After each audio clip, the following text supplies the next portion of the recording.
My name is Nicole with So Much More. In this video, I'll show you how to make a Lucky Clover quilt block. Head over to my website to get your materials list and your pattern. The link is in the description. While you're watching, if you see something that you like, please give me a thumbs up on this video and subscribe to my channel. Now let's get started making this Lucky Clover quilt block.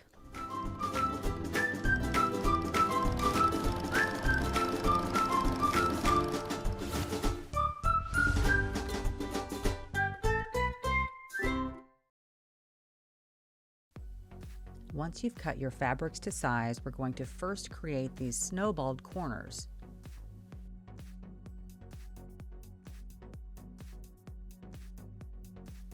Take your smallest blue pieces and arrange them on top of your clover blocks. Now I like to prepare my blocks for sewing by using Elmer's washable school glue, and this is in place of using sewing pins. I've just found that sometimes sewing pins makes my fabric shift a little bit, so we're going to use glue for this.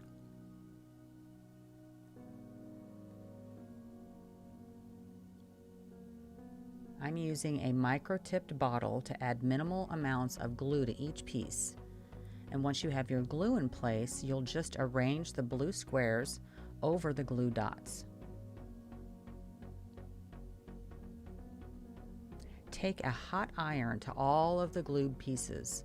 This will speed up the glue drying process. If you don't press them, they won't stay put until the glue dries. And you're going to do the same thing for the stem block as well. I'm using just a little bit more glue because that piece is bigger.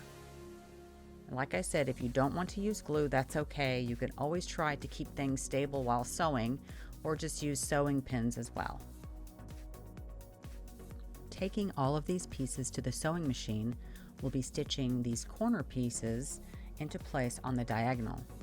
I've laid down some blue painter's tape with a line drawn down the middle. This helps me to avoid marking each piece.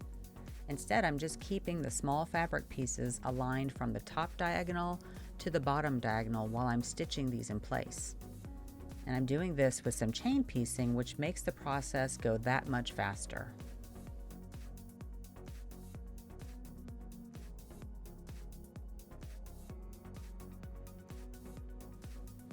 For the larger stem block, I'm marking my diagonal line with a ruler and a chalk marker.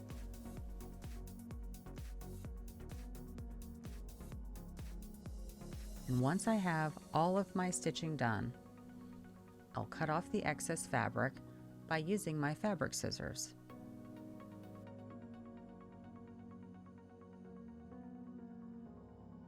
For the larger stem block, I'm using a small ruler and rotary cutter.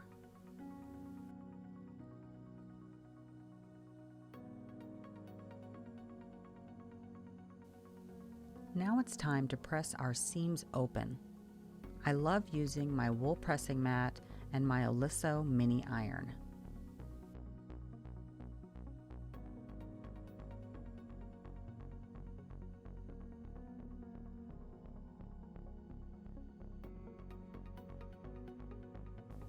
After pressing all of the seams open, you'll add the other blue piece to the opposite side of your stem block.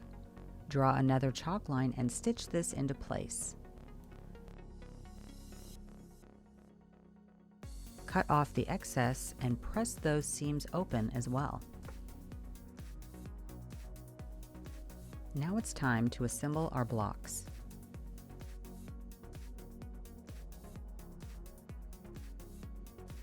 I'm changing from a regular presser foot to a 1/4 inch seam foot. This helps me achieve a perfect 1/4 inch seam allowance.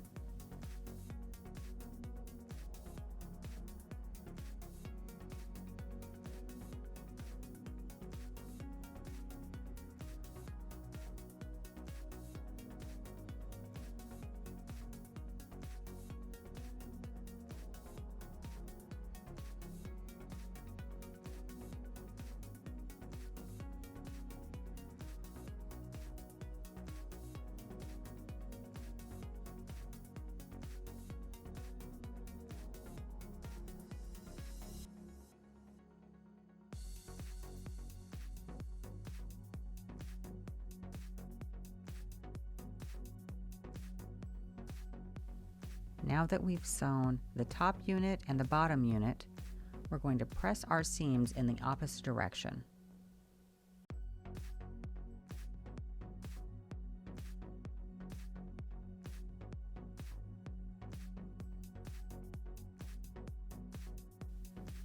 Nest your middle seams together and sew those 2 units in place.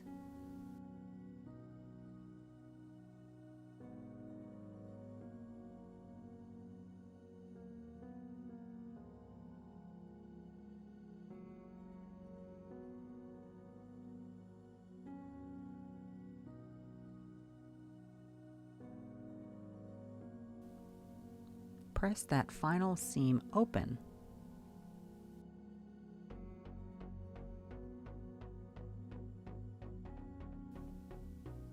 And now you have yourself a Lucky Clover quilt block.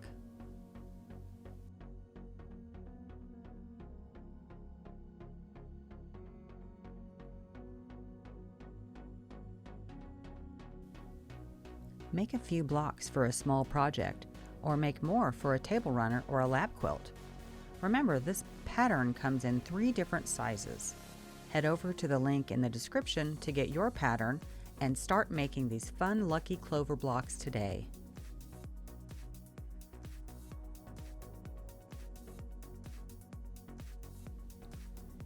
Thank you so much for watching. If you loved watching this tutorial, please like this video and subscribe to my channel. If you want more DIY, go to the link in the description and sign up for my newsletter. Each week I send inspiration directly to your inbox. For more tutorials, head over to my website and Facebook group, where there is always so much more in store.